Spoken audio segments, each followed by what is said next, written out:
रोशन रोही के साथ मतलब खेसारी भैया के एगो गाना आवे वाला बा। जवना गाना के लेके अपना भोजपुरी में इतना सारा विवाद होता है, इतना विवाद होता है कि जे भी भाई खेसारी लाल यादव के मतलब चाहे वाला रहे, सपोर्टर रहे, मतलब सब लोग के हम वीडियो देखन यहाँ की खेसारी लाल यादव का जो स्टारडम है, जो लेवल है, जो मतलब एकदम जो है डाउन हो चुका है। क्योंकि बहुत सारे जो ऐसे लोग हैं जो अपने से ऊंच कैटेगरी में जाते हैं कॉलअप करने के लिए, गाना बनाने के लिए, बॉलीवुड हॉलीवुड में जाते हैं।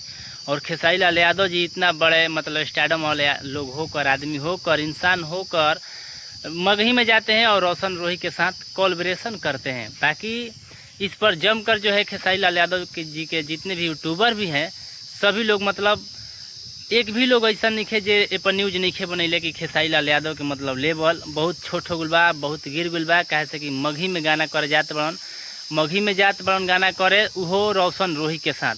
तो हम रउआ लोग के बता दिल चाहतानी कि आखिर रोशन रोही के साथ जौन खेसारी भैया के गाना शूट हो गइल बा और गाना आवे वाला बा तो कौन मतलब गलत कर दिलन। भारत के प्रधानमंत्री माननीय नरेंद्र मोदी जी एगो ठेला पर जाके मतलब झाल मुढ़ी खैलन तो का मोदी जी के लेवल डाउन हो गई? वार्ड पार्षद थोड़ी हो गलन मोदी जी भारत के प्रधानमंत्री बनन। मोदी जी भी एगो महल में जाके मतलब बड़ा वाला होटल में भी जाके झाल मुढ़ी खा सकत रहन। ई कहाँ के बात है कि अगर हम पवन सिंह बानी या खेसारी लाल यादव बानी, अगर कहीं कोनो छोट कलाकार के साथ हम गाना लेके आवतानी मगही में चाहे कोनो में, तो हमारे स्टारडम गिर जाई, हमारा लेवल गिर जाई, हमारा ऊपर इतना विरोध होखे लगी। बाकी जे भी विरोध करता बहुत गलत करता।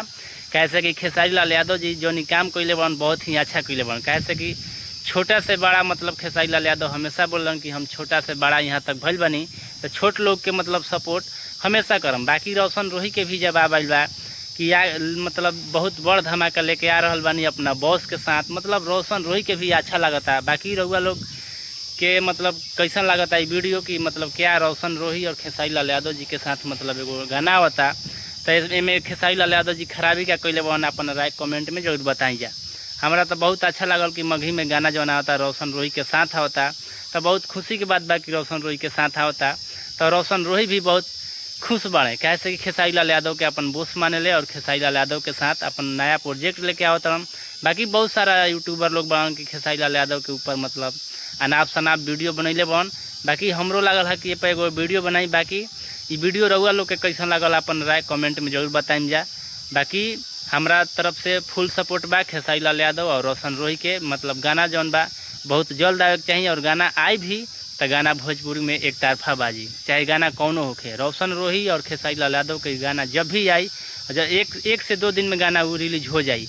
और जैसे ही गाना आई मतलब भोजपुरी में कोई ना रही ट्रेंडिंग स्टार और जेल स्टार। बाकी चलता नहीं कोनो नया अपडेट के साथ।